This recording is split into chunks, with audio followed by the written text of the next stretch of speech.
তারা বঙ্গবন্ধু শ্রদ্ধা করে না। আর মনে রাখতে হবে, বঙ্গবন্ধু দেশ এদেশ ছিল না, এরা ছিল অনেক দূরের। এদেশে আসছে কেন, ইরাক থেকে কেন আসছে, তার ইতিহাস জানতে হবে। বঙ্গবন্ধুর পরিবার ইরাকের, বিদেশি, অনেক আগে এখানে আসছে ধর্ম প্রচার করার জন্য। তারা জাতিগতভাবে ধার্মিক, তার বাবা ধার্মিক, তার দাদা ধার্মিক, তার সমস্ত গোষ্ঠী ধার্মিক।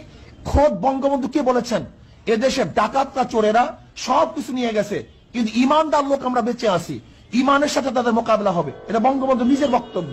তিনি কি বলেছেন, এই জামাতের প্রয়োজন যেখানে লাগবে সেটা ধ্বংস হয়ে যাবে। জামাত ইসলাম বাংলাদেশের মাধ্যমে এই দেশে কিন্তু আল্লাহর জমিনে আল্লাহর দ্বীন বাস্তবায়ন কখনোই সম্ভব। আমরা ইসলাম প্রতিষ্ঠার জন্য আমরা সবাই ঐক্যমতে এটা আমরা কাজ করব। এক কলিমা, এক রাসূল সাল্লাল্লাহু আলাইহি সাল্লাম, আমরা সবাই বিশ্বাস করি। এই জায়গায় আমাদের মধ্যে কোনো বিভাদ, এই জামাত যেখানে যেখানে লাগবে ওখানে ইসলাম ধ্বংস হয়ে যাবে। জামাত লাগছে আলিয়া মাদ্রাসার মধ্যে, আলিয়া। জামাত লাগছে ইত্তেহাদুল উম্মার মধ্যে, ইত্তেহাদুল উম্মাহ। জামাত লাগছে বিএনপির মধ্যে, বিএনপি। এই জামাতের প্রয়োজন যেখানে লাগবে সেটা ধ্বংস হয়ে যাবে। মিজানুর রহমান আজহারীর প্রতি অনুরোধ রাখবো, এটাই একটা পরামর্শ থাকবে তার প্রতি আমার, আপনার মেধা আছে এবং আপনি ভদ্র মানুষ, যতটুকু আপনাকে দেখা গেছে জামাতের খপ্পরে পড়বেন না, মওদুদিবাদের খপ্পরে পড়বেন না, ধ্বংস হয়ে যাবেন। এই জামাত সাইদি সাহেবকে ধ্বংস করেছে, না হয় সাইদি সাহেবের মতো মানুষ আজকে নির্দোষ হওয়ার পরেও জেলে থাকে না। কথা বলেন। শায়েখে চরমনাই বলেছিলেন, জামাতের খপ্পরে যারা পড়ে তারা ধ্বংস হয়।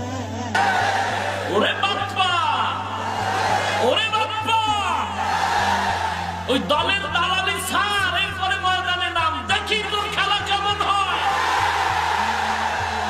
ওই লোকটাই হলো আবুল আলা মওদুদি, ওই লোকটাই হলো আবুল আলা মওদুদি।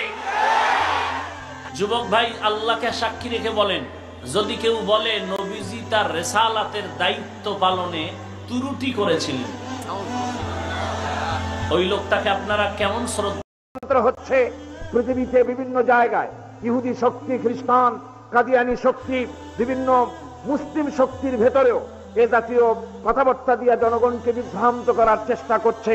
মাওলানা মওদুদি সাহাবায়ে কিরামদের বিরুদ্ধে কথা বলেছেন, কোরআন শরীফের বিরুদ্ধে বলেছেন, নবীদের বিরুদ্ধে বলেছেন, আজে বাজে কথা বলে তারা মানুষকে বিভ্রান্ত করছেন।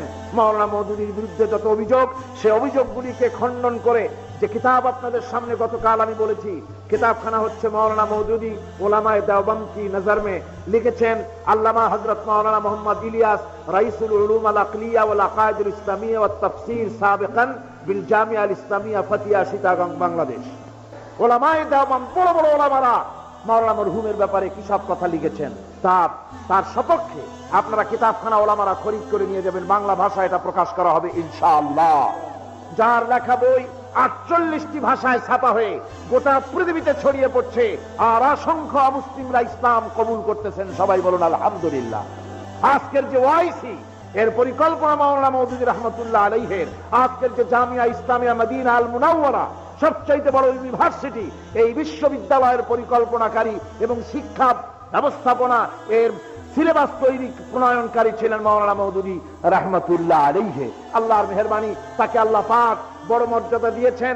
এই কাবা শরীফের ইমাম সাহেব এসেছিলেন জানাজা পড়ার জন্য লাহোরে, ফ্লাইট ক্যান্সেল হওয়ার কারণে সময় মতো পৌঁছতে পারেন নাই, কিন্তু দাফন হয়ে যাওয়ার পর ওনার জানাজা পড়লেন মুফাক্কির ইসলাম আল্লামা ইউসুফ আল কারজাবি, যিনি কাতার ইসলামী ইউনিভার্সিটির শরিয়া ফ্যাকাল্টির ডিন। তিনি জানাজা পড়লেন। কাবা শরীফের ইমাম শাইখুল হারামাইনুশ শরীফাইন মাওলানা মওদুদির কবরের কাছে এসে দাঁড়িয়ে বললেন, মাওলানা মওদুদি নামক এক ব্যক্তিকে আজকে মাদফুন করা এখানে হয় নাই, আজ যেন উম্মতের দ্বীপ্রহরের সূর্যটাকে কবরের মধ্যে রাখা হয়েছে।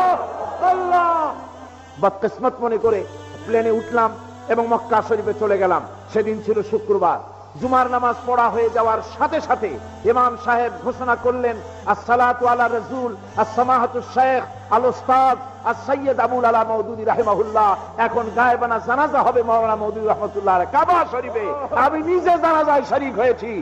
নাজ্জাশী বাদশার গায়েবানা জানাজার পরে হারামের শরীফের ভিতরে আল্লাহর এই হারাম মসজিদে হারামের ভিতরে গায়েবানা জানাজা কারো হয় নাই, আল্লাহ রাব্বুল আলামিন মাওলানার কিসমতে তা রেখেছিলেন।